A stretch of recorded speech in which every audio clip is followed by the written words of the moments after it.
These are the tools you need besides the jack and jack stands. You need a 7/8 wrench to remove the wheel lug nuts and a torque wrench to put them back on. It helps to have the impact wrench, but it's obviously not mandatory. And then you need, I like to use a power wrench, but if you have just a socket like that, that will work. And it's 10 millimeter for the bleeder valve and 13 millimeter for the bolts that hold the caliper on. You need a torque wrench to put them back on. Some brake parts cleaner, some sort of pry bar, some sort of squeezing tool to compress the caliper piston. You need a 13/16 wrench to hold the bolts from spinning. It's kind of a combination nut and bolt really.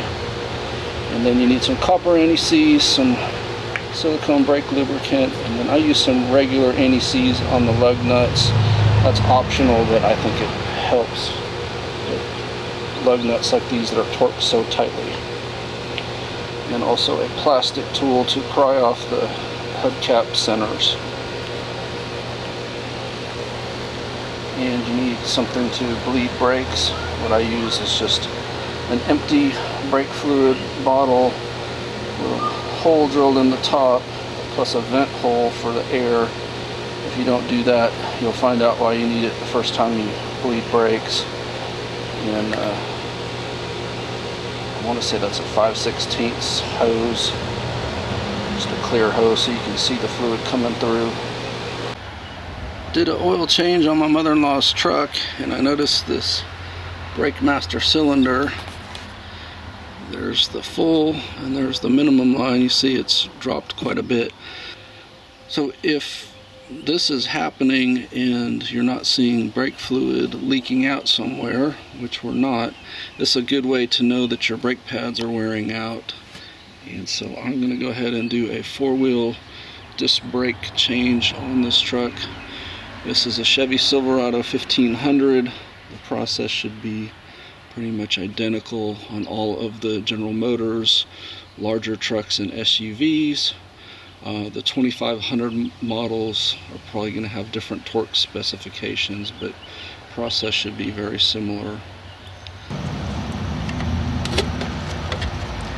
I like to use these plastic tools so you don't damage, since this is plastic here.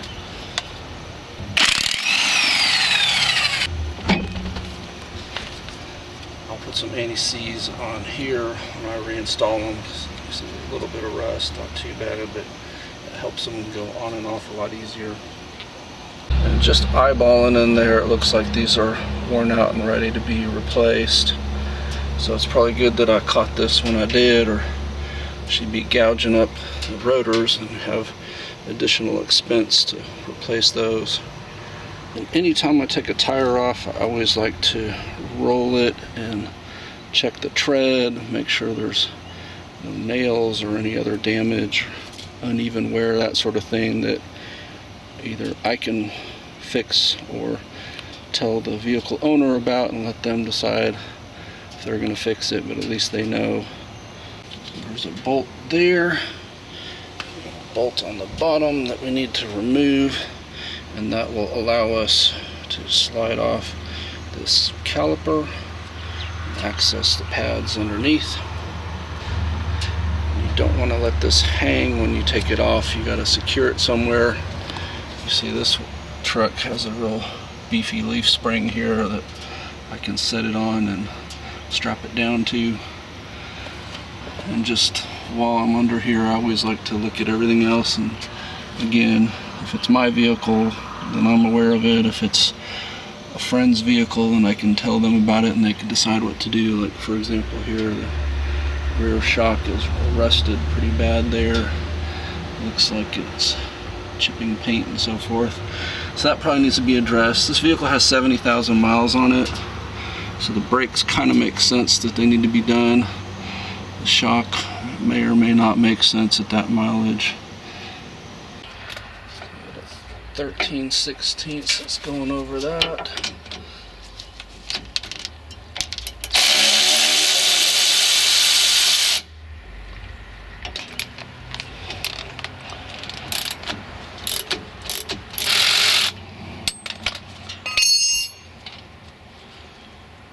Sometimes if you're lucky, these will kind of slide off without a whole lot of trouble. Sometimes you need a pry bar of some sort on them. Sometimes you need to break the bleeder valve loose and kind of pull on them and try to get the caliper to compress. Whatever you need to do, go ahead and do it, because they usually don't come off super easy. The other thing you have is, you see how those are springy, so those sometimes will get in the way and they'll hold it on to where you gotta kind of move them out of the way. I'm gonna start by putting the screwdriver into there and seeing if I can get any movement. It's usually a safe place to pry if you're not sure. Just like I said, you see me supporting this so it doesn't fall, because that's the last thing you want to do is scooch that off of there with your screwdriver and it drop on the, hanging on the brake line. Just got it secured like that. I don't think it's going anywhere. My only concern is the bumping that. So the pad should just pop out. The only thing that might be blocking them a little bit is sometimes the metal on these will kind of spring in the way. Sometimes you got to kind of pull on them.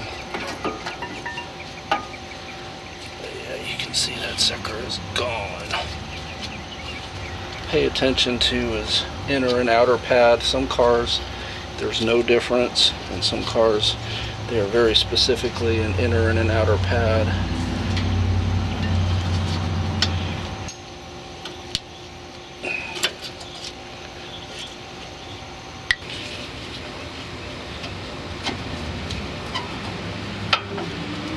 Again, see, totally worn out.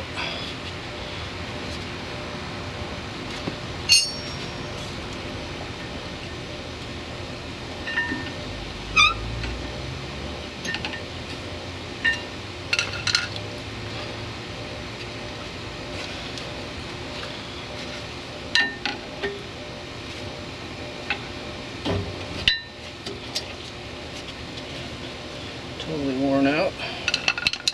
So that visual should show you everything you need to know that, yeah, those were gone. I like to spray this stuff on the backs of the pads to keep them from squeaking. And you see there is an inner and an outer pad. The wear indicator would appear to be the inner pad on the rear here.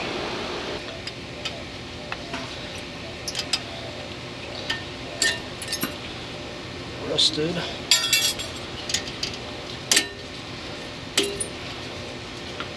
Rusted.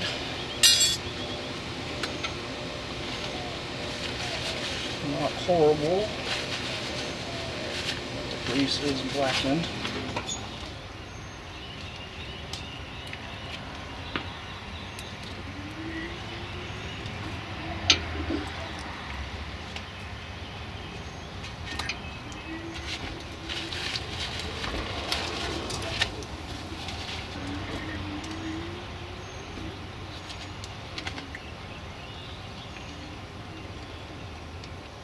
Just like most of these car jobs, the first side that you do is kind of your learning, and then the second one usually goes pretty smooth and easy.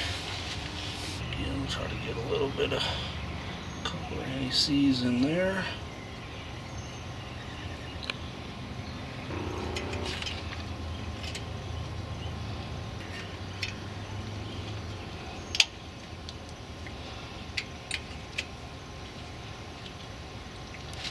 It's just as messy as the silver stuff.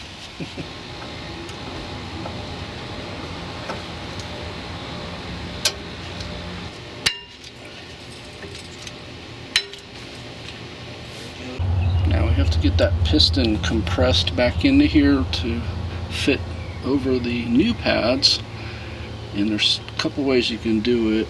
My preferred method, right there is the bleeder valve, is I crack that loose and then I squeeze the piston in. Usually you need some sort of compressing tool, something like that.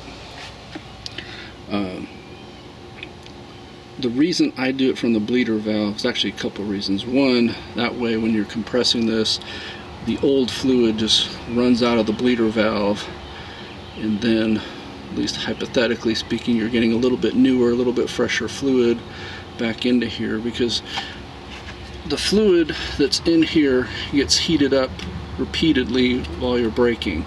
So over time it wears out. Well, you get that fluid out, and then the less frequently heated, or maybe never heated, fluid comes in from the master cylinder down the brake lines. So it's a little bit better fluid is what I'm saying. Now, obviously you should flush your fluid anyway eventually and get all new fluid, but for our purposes this gives us a little bit fresher fluid here. Number two, it's not pressing it all the way back through the brake lines and into the master cylinder. So like in our case with this truck, the master cylinder is almost empty anyway.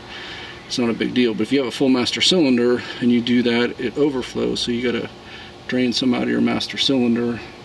Anyway, it's just messier in my opinion to just push it all the way back through when you can open that bleeder valve and have a nice easy time doing this. So see, if I try to squeeze it by hand, I can get a little bit of movement, but not much. Certainly not an effective amount of movement.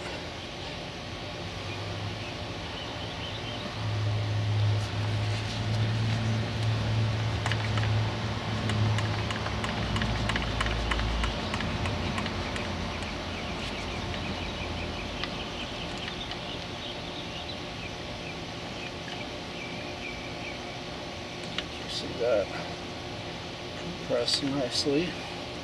Snug up that for right now.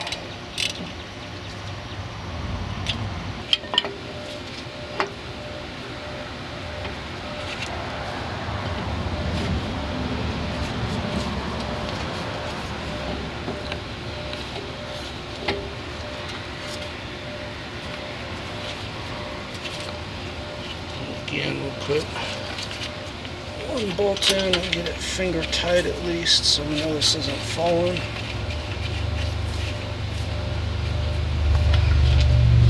Second one started as well.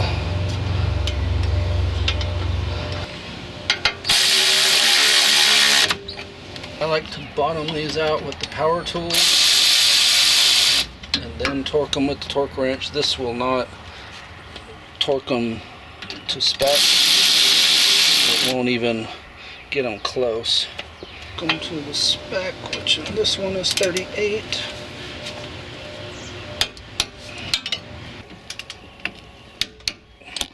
Again, bleed them.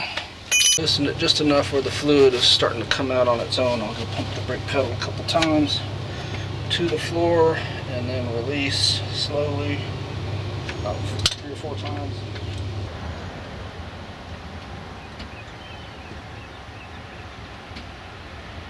And this is important. You want to tighten this before you take that hose off. It doesn't have to be fully tightened because I really don't think you can get it fully tightened without like a socket wrench on there, but at least tight enough that the air does not sneak back in.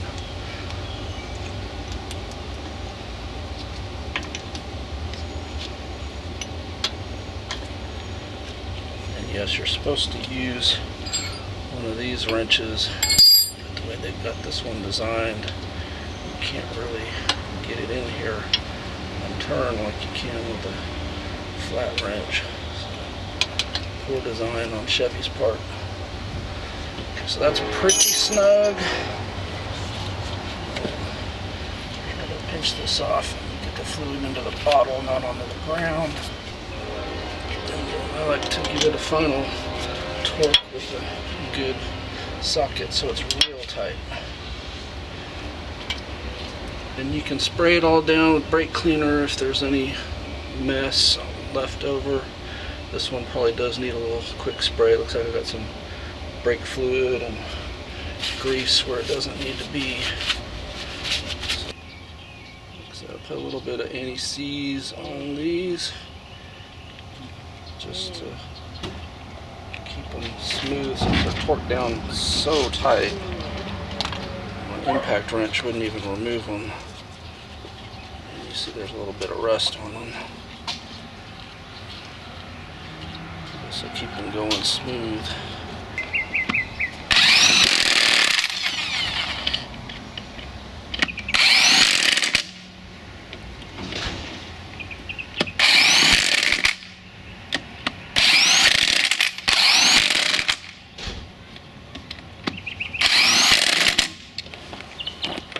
Torque them to 140.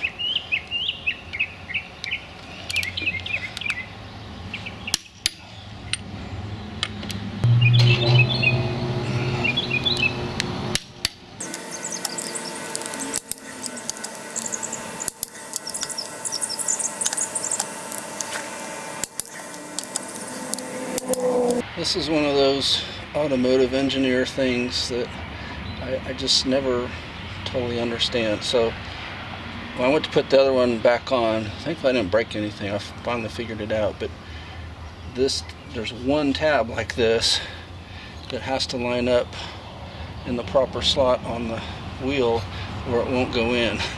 And I think most people are going to hold that, maybe not notice that, try to put that on and try to hit it and end up breaking something.